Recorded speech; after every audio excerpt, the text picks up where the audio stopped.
Let's get some more now on international affairs and particularly Europe's reaction to Donald Trump. I want to bring in former Foreign Minister Alexander Downer. Mr. Downer, thanks for joining us from South Australia today.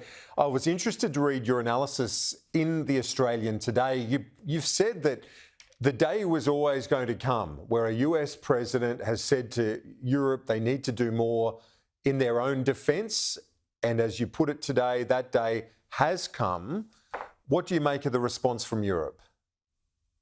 Well, I think the Europeans are a little bit shocked that this day has come, but they have been depending since the end of the Cold War on the United States providing the defence of Western Europe. And in the early years, that was perhaps understandable. But since the end of the Cold War, and the breakup of the Soviet Union, Europe should have been making more of a contribution to its own defence and hasn't been. It's just been depending ultimately on American taxpayers for their defence. So the Europeans has been spending money on, a whole raft of things, welfare programs, building windmills and all that kind of thing, while the Americans have covered for their defence. And not surprisingly, the Americans, whether it's President Trump or anyone else, the Americans have reached the point where they're saying the Europeans should be able to handle Russia because the EU economy is 10 or 15 times the size of Russia's.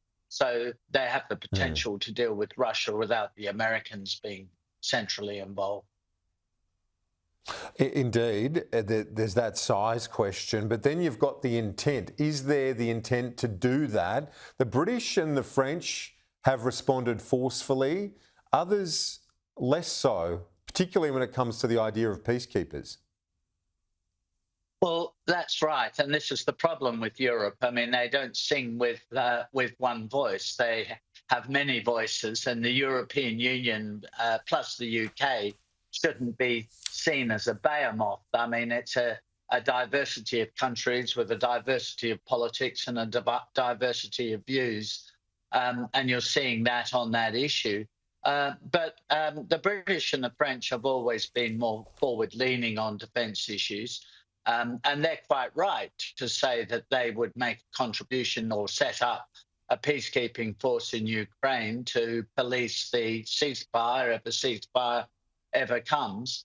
And the Americans, sure, they would provide that with backup if the worst came to the worst. But this is something the Europeans should be able to handle themselves in the main. After all, Russia isn't a threat to the United States, and it's not a serious threat to Western Europe either. The Russians have nothing like the capacity to invade Germany or Austria or, sweep through to Italy and France.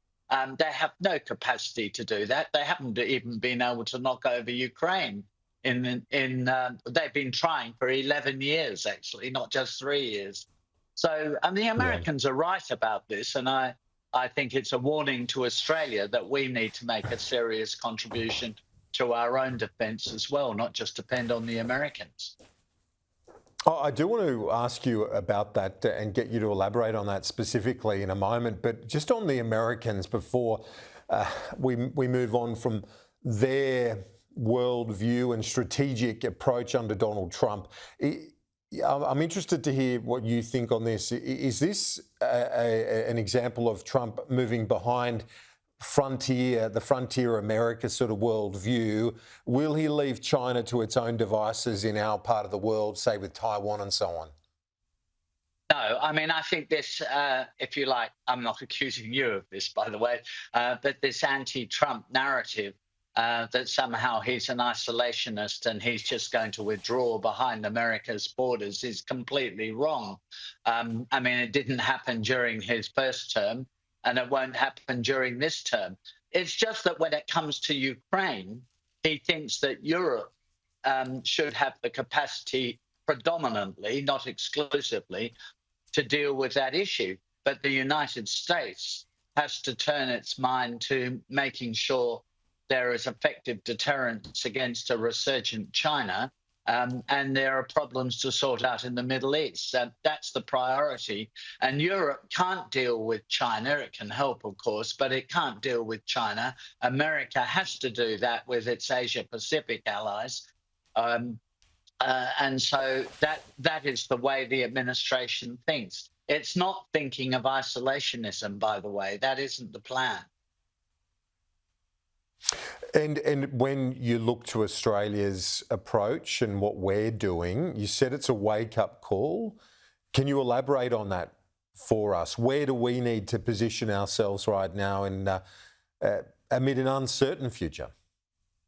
Well, the Americans would have metaphorically raised an eyebrow when they saw the way we handled that Chinese fleet circumnavigating Australia. I mean, any country with a serious defence force would have monitored that the whole way, would have known all about its activities. I mean, these games go on. You see them in other parts of the world the whole time. They are a test of the capability of a defence force. So, in a sense, we did quite poorly in that test. And that will remind the Americans, and it should certainly remind us, that we have to invest more in effective defence capability than we've been doing in recent years. I mean, in recent years, we've been squabbling about submarines, but we haven't got any new submarines. We're pouring huge amounts of money into the AUKUS program without any idea where that money is going to come from. We're not building sufficient advanced defence capability very quickly, which is what we need to do. Australia's longest serving Foreign Minister, Alexander Downer, appreciate your time. Thank you for your insights.